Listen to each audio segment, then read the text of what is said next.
கும்பம் ராசி பூரட்டாதி நட்சத்திர அன்பர்களுக்கு செவ்வாய் பெயர்ச்சி பலன் காணலாம். கும்பராசியில் புரட்டாதி நட்சத்திரம் 1, 2, 3 பாதங்கள் அமர்ந்திருக்கிறது. நம்முடைய ஞான ஒளி யூடியூப் சேனலில் பார்த்தீங்கன்னா நட்சத்திர பலன்கள் பதிவிட்டு 1 வருடங்களுக்கு மேலாகிவிட்டது. அதனால் ஒவ்வொரு நட்சத்திர ரீதியாக செவ்வாய் பெயர்ச்சி பலன் காணலாம். பூரட்டாதி நட்சத்திரம் கும்பராசியில் 3வது நட்சத்திரமாக முதல் 3 பாதங்கள் அமர்ந்திருக்கிறது. மகர ராசி உத்திராட நட்சத்திரம் 2ஆம் பாதத்திலிருந்து மீனராசி ரேவதி நட்சத்திரம் 4ஆம் பாதம் வரை இதில் இருக்கக்கூடிய நட்சத்திரங்கள், இதில் பிறக்கக்கூடியவர்கள் குடும்பத்திற்கு முதல் பிள்ளையாக ஆணாக இருந்தாலும் சரி பெண்ணாக இருந்தாலும் சரி குடும்பத்திற்கு முதல் பிள்ளையாக பிறப்பது சிறப்பு. மகர ராசி உத்திராட நட்சத்திரம் 2ஆம் பாதத்திலிருந்து மீனராசி ரேவதி நட்சத்திரம் 4ஆம் பாதம் வரை இதில் இருக்கக்கூடிய நட்சத்திரங்களில் குடும்பத்திற்கு இளைய பிள்ளையாக கடைசி பிள்ளையாக பிறந்தீங்கன்னா உங்களுக்கு மேலே மூத்தவர்கள் எத்தனை பேர் இருந்தாலும் அவங்களுடைய வாழ்க்கை பிரச்சனைக்குரியதாக இருக்கும்.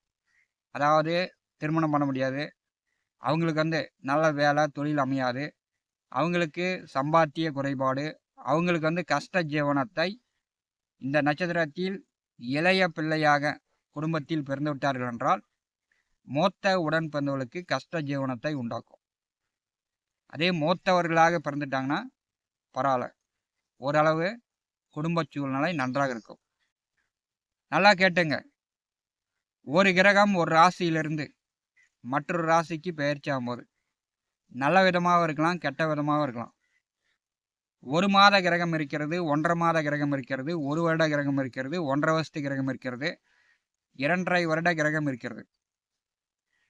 கோச்சாரத்தில் ஒரு வீட்டிலிருந்து ஒரு வீட்டுக்கு பெயர்ச்சி ஆகும்போது ஒரு ஜாதகன் ஒரு ராசிக்காரர்களுடைய தலையெழுத்தியை மாற்றிடும். சுய ஜாதகத்தில் செவ்வாய் புகான் நல்ல நிலையில் இருப்பது சிறப்பு. அதாவது அதிகாரமாக முதலாளியாக மற்றவர்களுக்கு வேலை கொடுத்து வேலை வாங்குற மாதிரி, அரசு பதவி அரசு வேலை, இப்படி வசதி வாய்ப்புகளோடு வாழலாம்.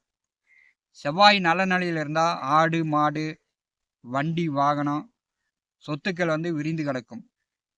சுய ஜாதகத்தில் செவ்வாய் கெட்டுவிட்டார் என்றால் பல ஆயிரம் பல லட்சம் பல கோடி ரூபா கடன் வாங்கி கடன்காரனாக வட்டி கட்டி கொண்டிருக்கக்கூடிய சூழ்நிலை ஏற்படுத்திடும். சுய ஜாதகத்தில் செவ்வாய் கெட்டுவிட்டார் என்றால் அரசுக்கு புறம்பான செயல்களில் ஈடுபட்டு, அதாவது காவல் நிலையம் கோர்ட்டு கேஸு சிறைசாலை கூட செல்ல வச்சிடும். ஏன்னா காலபுருஷனுக்கு 1 8ஆம் வீட்டின் அதிபதி. செவ்வாய் நல்ல நிலையில் இருப்பது எல்லோருக்குமே சிறப்பு.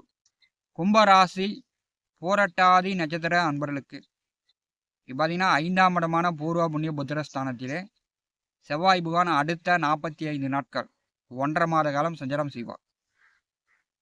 மிருகசீரிஷ நட்சத்திரம் 3, 4 பாதத்திலும், திருவாதிரை நட்சத்திரம் 4 பாதத்திலும், புனர்பூச நட்சத்திரம் 1, 2, 3 பாதத்திலும் செவ்வாய் சஞ்சாரம் செய்ய போகிறார்.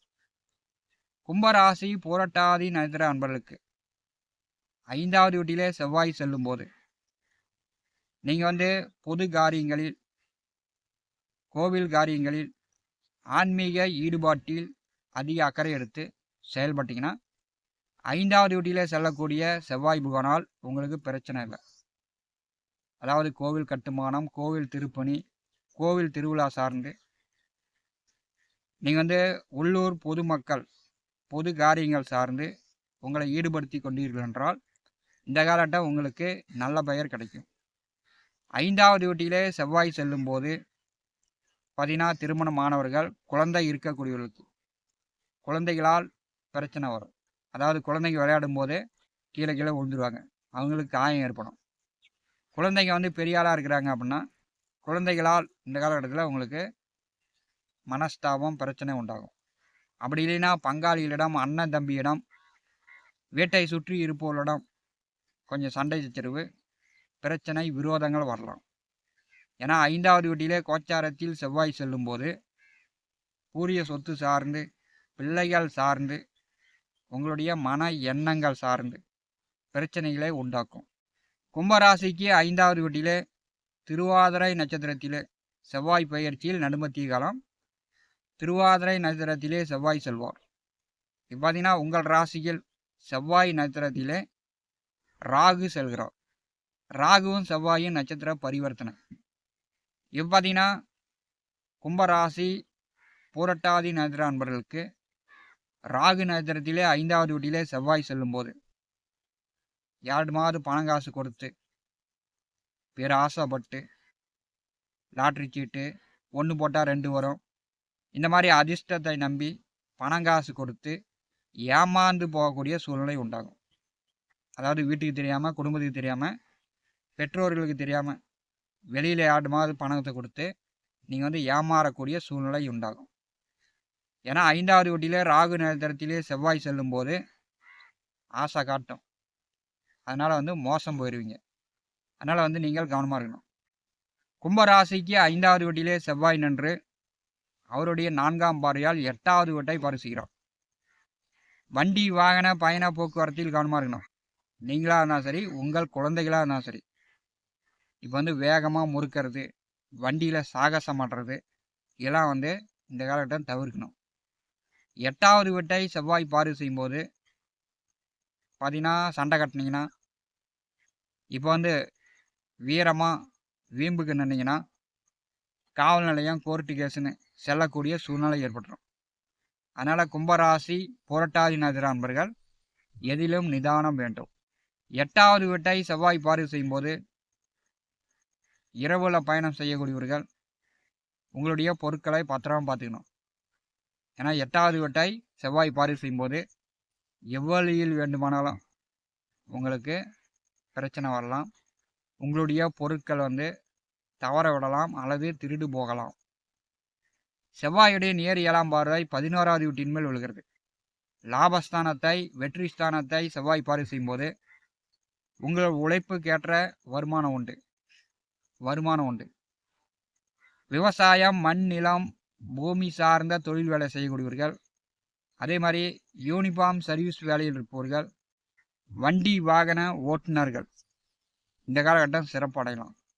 11வது வீட்டை செவ்வாய் பார்வை செய்யும்போது படித்து கொண்டிருப்பவர்கள் விளையாட்டு போட்டிகளில் கலந்து கொண்டு பரிசுலாம் வாங்கலாம். 11வது வீட்டை செவ்வாய் பார்வை செய்யும்போது மூத்த உடன் பிறந்தவர்களிடம் ஒரு சிலருக்கு சண்டை சச்சரவு, கருத்து வேறுபாடு வரும். அதனால் மூத்த உடன் பிறந்தவர்களிடம், நெருங்கிய நண்பர்களிடம் இந்த காலகட்டத்தில் கொஞ்சம் அனுசரிப்பு வேண்டும்.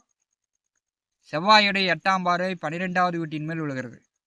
கும்பராசி புரட்டாதி நட்சத்திர அன்பர்கள் இப்போ வீடு சார்ந்து, உங்கள் வண்டி வாகனங்கள் சார்ந்து, பொது காரியங்கள் சார்ந்து, இறைப்பணி சார்ந்து, அதாவது கோவில் திருப்பணிகள் சார்ந்து பணங்காசு செலவு செய்யக்கூடிய ஒரு வாய்ப்புகள் அடுத்த 1.5 மாத காலம், அடுத்த 45 நாட்கள் உங்களுக்கு உண்டாகும். 12வது வீட்டை 5வது வீட்டிலிருந்து செவ்வாய் பார்வை செய்யும்போது உங்கள் குலதெய்வ வழிபாடு செய்யலாம்.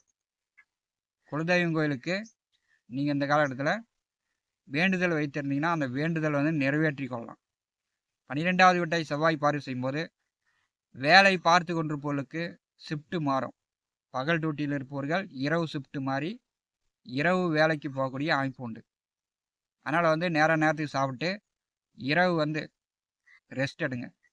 இல்லைன்னா கண் எரிச்சல், கால் வலி, மூட்டி எலும்புலாம் வலி வேதனை கொடுக்கக்கூடிய ஒரு அமைப்பும் எதிர்வரக்கூடிய ஒரு 45 நாட்கள் புரட்டாதி நட்சத்திர அன்பர்களுக்கு இந்த செவ்வாய் பெயர்ச்சியின் மூலம் ஏற்படும். 12வது வீட்டை செவ்வாய் பார்வை செய்யும்போது தவறான வழியில், கெட்ட வழியில் பணங்காசு இழக்கக்கூடிய சூழ்நிலையும் உண்டாயிடும். எதிலும் நிதானமாக கவனமாக செல்வது அடுத்த 45 நாட்கள் உங்களுக்கு நல்லது. ஞான ஒளி யூடியூப் சேனலை பார்த்து கொண்டிருக்கக்கூடிய அன்பர்கள், இதுவரை நம்முடைய சேனலை சப்ஸ்கிரைப் செய்த அன்பர்கள் மறக்காமல் சப்ஸ்கிரைப் செய்து கூடவே இருக்கின்ற ஆல் பட்டன் அழுத்திங்க. தினந்தோறும் நம்முடைய சேனலில் ஜோதிட பலன்கள் பதிவிடப்படும். உடனுக்குடன் பார்த்து பயன்பெறுங்கள். நன்றி, வணக்கம்.